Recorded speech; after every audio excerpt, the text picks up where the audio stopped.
Welcome to the Deep Dive.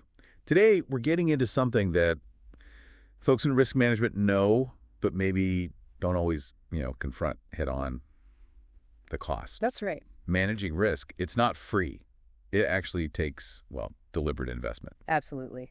And our guide for this discussion is a really insightful article by Dr. David Hilson. It's called, fittingly, The Cost of Managing Risk. Okay, so let's dig into that. Our mission here is to really pull out the key ideas from Dr. Hilson's work. We want to understand the different kinds of costs, that come with doing risk management well. And why paying them is so important if you actually want results. Exactly. Oh, Yeah. And maybe the most interesting bit, what happens if you don't pay? What's the real cost then? Yeah, and one of the central points right off the bat from the article is that there's really no such thing as an effective zero-cost option for managing risk. Right. Just thinking it's, part of the job without dedicating specific resources. That's a basic misunderstanding according to the source. That really sets the stage, doesn't it? Because I think you're right. It's easy to imagine it as just something you kind of do on the side. Mm-hmm. But the article basically says, hold on, this is an activity, and it has its own price tag. It absolutely does. Dr. Hilson makes it very clear. If you want a real capability for managing risk, you have to deliberately invest resources. It's not just some invisible overhead. Okay. There are actual tangible costs involved that need to be, identified and paid. So you've got to pay to play, essentially. Where does the article say we first need to put our money? So the article breaks it down quite neatly into different categories. The very first one is what Dr. Hilson calls the one-off entry costs. Entry costs, like just getting started. Exactly. These are the initial investments you need to make just to set up a credible risk management capability within your organization, building the foundation, as you said. Okay, what does that involve?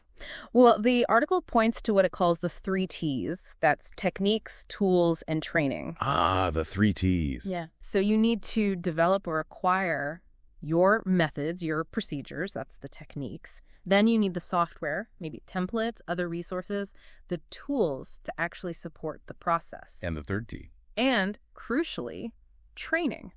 Your people have to actually learn how to use those techniques and tools effectively. It's not automatic. So you need the how-to, the what with, and the know-how. Makes Yeah. sense. It's not just buying some software and hoping everyone figures it out. Precisely. And the article really stresses this point. If Yeah. you try to, skimp on these initial entry costs. Yeah. Risk management often just stays as a good intention, maybe some policies on a shelf. You don't actually build the capability to do it. Like buying a gym membership, but never learning how to use the machines. That's a perfect analogy, actually. You haven't built the operational muscle. Okay, so that's the entry fee. You pay that, you get things off the ground. But surely the costs don't just stop there. Does the article talk about that? Oh, absolutely not. That takes us straight into the second category. The ongoing maintenance costs. Maintenance. Why does risk management need maintenance?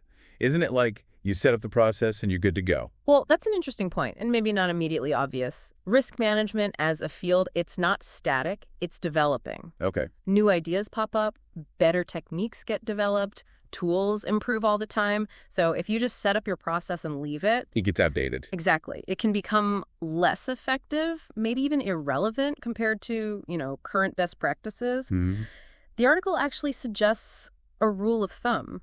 Try to refresh your risk process every, say, 2 to 3 years. So it's less like installing software once and more like needing those regular updates, maybe even upgrading the hardware sometimes. It's a really good way to put it. These ongoing costs cover things like refresher training for your team. Keep skills sharp. Right, maybe investing in updated tools or software, and just generally taking a look at the process itself, revitalizing it, incorporating lessons learned. It's about continuous improvement, really. And continuous improvement costs money. It does. Okay, so we've got the initial setup costs, the ongoing maintenance to keep it current.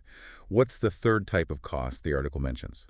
The 3rd category is what the article calls occasional project costs. These are costs tied specifically to managing risk on individual projects. Ah, so separate from the general organizational stuff. Well, they draw on the organizational capability, but they're applied very specifically within a project because, every project is different, has its own unique risks. Makes sense. And the article breaks this project cost down even further into 2 sort of subcategories. First, there are the costs for assessing risk on that specific project. Assessing. So like the work involved in finding the risks, analyzing them. Exactly that. It's the time, the resources you spend on project-specific activities, things like running risk workshops, Okay. doing interviews, the actual analysis work, attending review meetings, writing up the risk reports for that project. Right, the actual legwork of understanding the risks. Yes. And Dr. Helson's piece is very clear here. These costs are a legitimate part of the overall project management effort. They should be budgeted for within the project management budget itself. So it's part of running the project properly. Correct. It's part of planning and control. Okay, so that's the cost of assessing. What's the second subcategory under project costs? That's the cost of addressing risk. Addressing meaning. Meaning doing something about the risks you found. Once you've assessed them, identified threats you want to tackle, or maybe opportunities you want to grab, this is the cost of actually executing your response plans. Ah, so this is the cost of the actions themselves, the things you decide to do because of the risk assessment. Precisely. These are actions that probably weren't in the original project plan, right? But you decide they're necessary now to handle the risks. Like maybe hiring a specialist consultant or buying some safety equipment or maybe even fast-tracking something to seize an opportunity. Exactly. It covers those proactive steps to avoid or reduce a threat, or maybe exploit an opportunity. It also includes setting aside resources for, contingency plans, fallback plans, just in case a risk actually happens. Right, the what-if money. Yes, and the article really emphasizes that you need adequate contingency funding specifically for this built into the project budget to cover these potential costs of actually addressing the risks you find. So two distinct project costs. Yeah. The effort to find and understand the risks and the money needed to do something about them. That distinction feels really important. It is very important. It really highlights that if you're serious about managing risk, whether at the organizational level or on a project, you have to be willing to actually budget for these things and pay for them. Just viewing risk management as some kind of, optional extra you do if you have time Doesn't work. It's fundamentally flawed, as the article suggests, and usually leads to, poor outcomes. Okay, so let's tally this up. You pay the one-off entry costs, you pay the ongoing maintenance, you pay for project assessment effort, and you pay for the project risk response actions. That sounds like a lot. Is it actually worth it? What about the ROI, the return on investment? That is the million-dollar question, isn't it? Yeah. And the article, Dr. Hilson's piece, it acknowledges that pinning down a precise, quantifiable ROI for risk management can be tricky sometimes. Right, because you're often measuring things that didn't happen. Exactly. How do you quantify the disaster that was averted? But the article is very firm on this. Risk management does deliver significant benefits, real, tangible benefits. To who? The company, the project. All of the above, really. The organization as a whole, the specific projects, clients definitely benefit, even the staff involved, reduced stress, perhaps. Okay, benefits like avoiding those big screw-ups, I guess. Yeah. Hitting deadlines more often. For sure. Avoiding those nasty downside impacts from threats is a big one. But it's also about capturing the upside. Opportunities. Yes. Actively realizing the potential benefits from opportunities you might otherwise miss.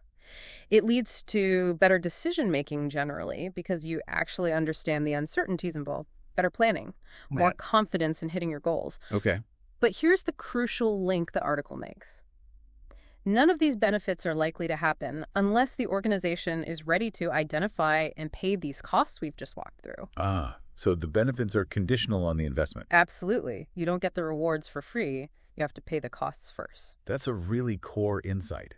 Pay the entry fee, keep the subscription current, budget for the actions. Only then do you get the payoff. So what's the flip side? What if you just don't? If you decide not to pay these costs? Well, that's where the article brings in this really powerful idea, the cost of unmanaged risk. The cost of doing nothing. Essentially, yes, it's the cost you end up paying, not because you took action, but because you didn't. And the article argues this cost is often far, far higher than the cost of managing risk proactively would have been. Oh, so what does that cost include? According to the article, it includes, the obvious things. Threats you didn't identify or deal with that then actually happen. Problems, delays, losses. Exactly. Things that, with a decent risk process, could potentially have been avoided or at least lessened.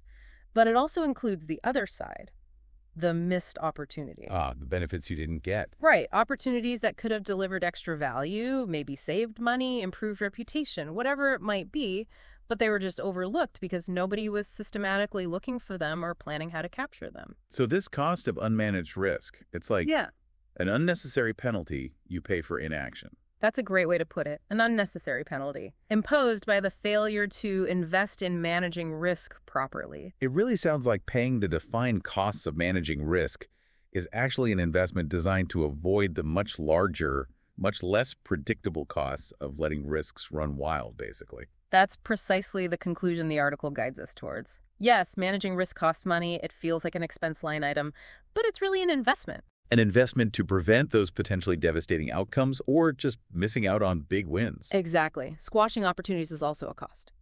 The article had this lovely analogy near the beginning, didn't it, about Christmas. All the costs involved planning, shopping, wrapping, travel. Yes, I remember that. And it asks, is it worth it? And suggests yes when you see the joy it brings. Does Dr. Hilson kind of loop back to that for risk management? He does, yeah. He sort of concludes with that hope that, like those Christmas costs, if we are actually prepared to identify and pay the costs of managing risk, Then what? then we will also reap the benefits. We'll see the avoided pain, the gains we achieve, the greater certainty, and hopefully we'll look back and say, yeah, that was worth it. That really puts it into perspective nicely. So thinking about this for you listening, how does framing risk management this way, not just as a good thing to do, but as a specific investment with these distinct costs, the setup, the upkeep, the project assessment, the product actions, how might that change the way you approach it? Does it change how you think about budgeting for it, maybe? Or allocating resources? Or even just arguing for its importance within your team or your organization? Because recognizing these specific costs, it kind of elevates it, doesn't it?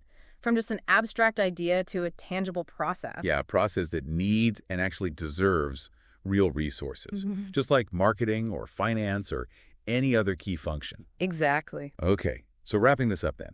The big takeaway from our deep dive into Dr. Hilson's article seems crystal clear. Effective risk management isn't some free bonus feature. No, it's a necessary investment, a beneficial one, but an investment nonetheless. And it comes with real costs.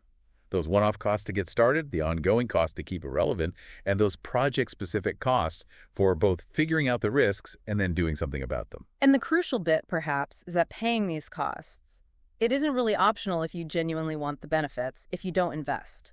You accept the cost of unmanaged risk, which could be much, much worse. And it's unnecessary. So here's a final thought to leave you with, building on the article. If those benefits of risk management, the avoided problems, the captured opportunities, if they really only come after you've paid these costs, how does knowing that sequence affect how you think about success and risk management? Or even maybe what failure looks like in your own world? Something to ponder.